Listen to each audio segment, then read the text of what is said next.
শোনো না, আমার বান্ধবীকে না, আমার বান্ধবীর হাজবেন্ড একটা ডায়মন্ডের রিং গিফট করছে। রিংটা দেখি সুন্দর, আমাকে একটা কিনে দাও না। তুমি তো কোনো বিষয় নিয়েই সিরিয়াস না, আর সিরিয়াস তো কখনো হবাও না। এদিকে আমার বাড়ি থেকে আমার বাবার বন্ধুর ছেলের সাথে বিয়ের জন্য প্রেশার দিচ্ছে। মানে মানে কি এসব তুমি কি বলছো? আমি কি বলবো, বলার মতো কি আছে? বলার নেই মানে? অবশ্যই বলার আছে। তোমার আর আমার সম্পর্কের কথা বলবে। বাবা যখন জিজ্ঞাসা করবে ছেলে কি করে, তখন আমি বাবাকে কি বলবো? আজব ব্যাপার। কি বলবে মানে? আমি যে কাজ করি সেটাই বলবে। এটা বলার মতো কোনো প্রফেশন? আমি তো আমার কাজের ভিতর লজ্জার কিছু দেখছি না, আর আমি তো চুরি ডাকাতি করছি না। তাহলে এখানে সমস্যাটা কোথায়? অনেক সমস্যা আছে। প্রত্যেকটা বাবা মাই চাই তার মেয়ের সরকারি চাকরিজীবী ছেলের সাথে বিয়ে হোক। আর তুমি কি করো?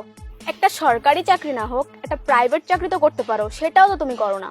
তার মানে তুমি কি চাও, আমার বিজনেস বাদ দিয়ে আমি চাকরি খুঁজবো? তাহলে তাই করো। বারবার কানের কাছে জব জব জব জব কেন করছো? আমি যে বিজনেস করি, আমি এই বিজনেসটা এস্টাবলিশ করব। আমি কেন পরের চাকরি করতে যাব?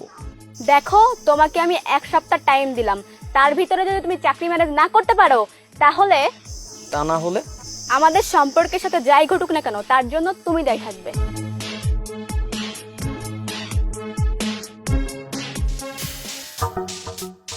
এ দাঁড়াও, কি ব্যাপার? তুমি আমার ফোন রিসিভ করছো না কেন?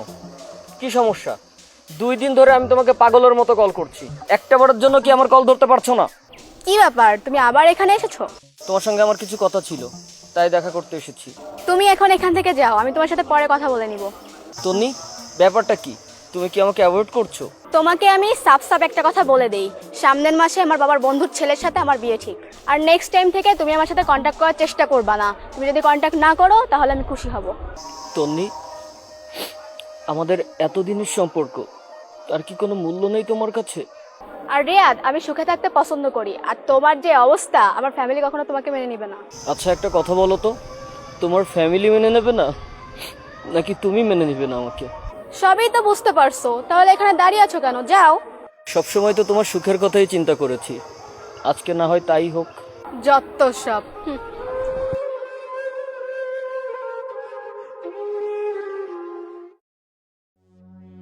এই শোনো না, আমার বান্ধবীকে না, আমার বান্ধবীর হাজবেন্ড একটা ডায়মন্ডের রিং গিফট করছে। রিংটা দেখি সুন্দর, আমাকে একটা কিনে দাও না।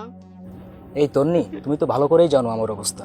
এই মুহূর্তে আমার ডায়মন্ডের রিং দেওয়া সম্ভব না। ধুর, তা কেন সম্ভব হবে? তোমার তো নুন আনতে পান্তা ফুরায়। এই শোনো না, এখন তো দিতে পারছি না, পরে দেবো।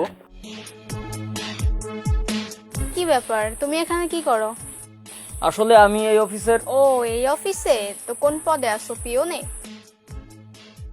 আরে না না, মানে ছোটখাটো একটা পদে আছি। সেটা তো তোমাকে দেখেই বুঝতে পারছিলাম। তোমার মতো ভাঙাড়িওয়ালা ছোটখাটো পদ ছাড়া আর কি বা পাবে? ভাঙাড়ির ব্যবসা করে এভাবে আর কতদিন? কিছু তো একটা করো। আচ্ছা বাদ দাও, বললো না তো তুমি এখানে কি করো?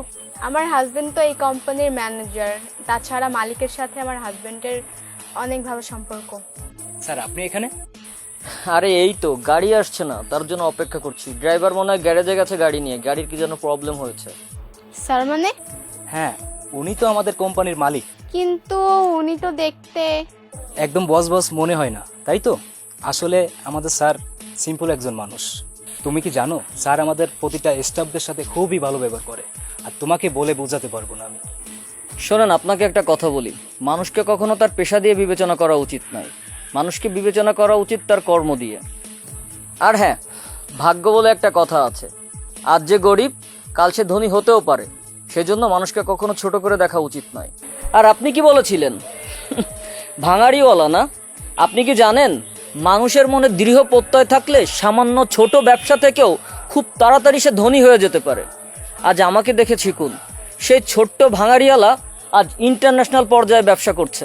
খুব কষ্ট লাগছে, দেখে খুব অবাকও লাগছে না?